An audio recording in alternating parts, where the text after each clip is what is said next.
Going way, way up. Know it's always us. Knowing God we trust. Soon as I wake up, count up.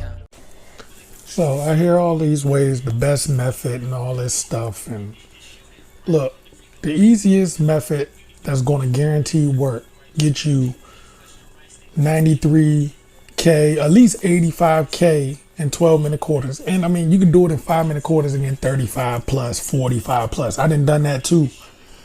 I just rather play the whole and get my 95K or whatever it may be. And I don't really cry about VC, but as you can see all of my little stuff and you see my fans, which this will help you build fans doing it this way as well. But your bread and butter is pick and roll and toss that oop. I mean, if you run that pick and roll and toss the oop every time, you're going to get at least 15,000 alone.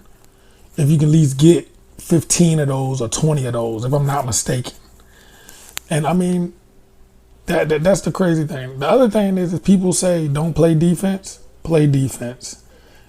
Getting through those picks and things like that, you get a lot of points on that alone. But no matter what, I run my pick and roll. And if I can't get the easy oop, I throw a flashy pass. So as you can see, over and over again, you're going to see that through this whole video. And this is probably one of the longest videos you're going to see me have, posterizing dunks. You're going to get that off the pick and roll as well. But I will literally run this play over and over again. People that know me know I don't like running long ass videos, but this is going to be like a 7-minute plus video. And it's going to show patience in a lot of stuff. The alley-oops, catch and finish Lob City, which honestly, it don't give me a lot of points. I be seeing it give a lot other people big points. I don't get nothing for those joints. I think like 6. I did 9 of them, and I probably only got like 3,000 points, which is crap.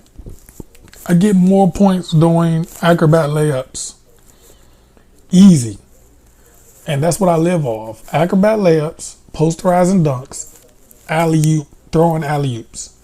And as you can see, you see my fans, 2,400 fans. Almost every other joint, I'm getting that.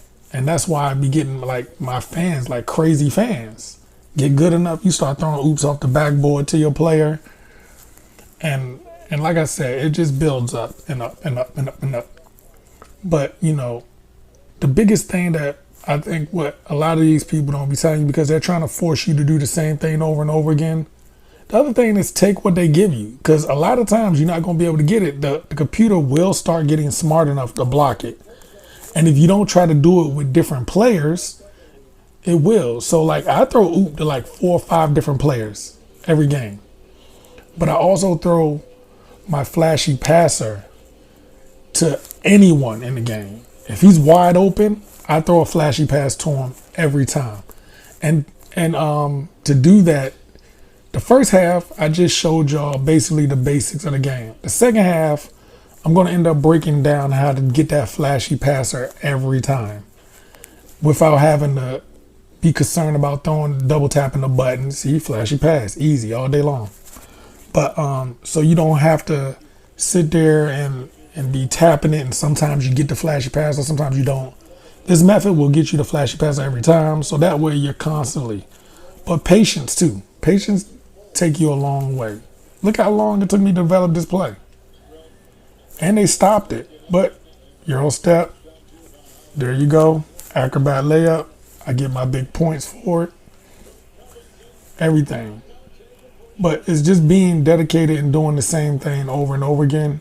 If you see it get stopped 2 or 3 times, then move on to the next one. So as we got in the halftime, you know, I'm showing you, like literally trying to show you the whole game mostly, or at least most of the game. Because a lot of these people just show you little clips of what they're doing. I'm showing you that, yo, this is literally easy. You do this whole game. If you want VC, go to 5 minutes. But if you just want to make sure you grind out your points, this is where you're going to go. But right after this pass, I'm going to pull up the settings. I throw a oop, get my buckets real quick, boom. I'm going to options. Once you go into options, what you want to do is, first and foremost, you want to get in there and you want to go to turn your shot timing to real percentage. That's one. And then the other thing is going to be pro stick passing. You want to put that on always flashy passer, not default. If you do those two things, because for one, in the second half, you get tired. So even if you have a full ball layup, a lot of times you miss it. But with real percentage, no matter what you pick, you're going to get the highest percentage, no matter if you're tired or not. That's the thing that no one don't tell you. You can do that from the whole game as well. I just don't like doing it for the whole game because when I play Pro-Am, when I play in the park, I want to get used to seeing that bar on finishing on my layups. I don't really use it for my jump shot. I use my cues on my jump shots, whether see if I see the ball hitch or if my knees bend at a certain time. So, or my ankles twitch. Like I look for cues for my jump shot. But for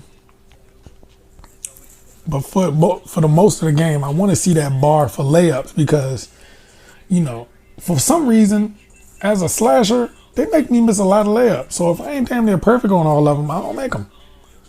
And that makes no sense because I see people that's pure shot makers that make all their layups. And my bar is always at to the top. So I try to be perfect on the layups. And that's why I keep my bar. But second half, if I get tired, I change the real percentage because what happens is no matter how bad it is, you still going to, if your percentage is 89% layups, you're going to make 89% of your layups unless it's stupid contested, which drop it a couple percent. But nevertheless, you're going to make them all. But we're at the end of the game and it's going to, you know, accumulate all my points. And just let me look at it closely. Like one, Hall of Fame difficulty, alley-oop assist. You see how many I got for that? Alley-oop finish, 9 alley-oops, only got 3,000 points. That's whack. So I don't really do those. And people always say that's how you're going to get most of your points. And that's BS. Floaters, I got big points off of that. And acrobat layups, you get big points off of that. And only did 2 of those. Normally I do like 20. So if I did my normal 20, I'd have been at 120. My points earned. You see my VC, I get big VC because I do a lot of good stuff. And like I said, my goal is to try to go 50 and 50.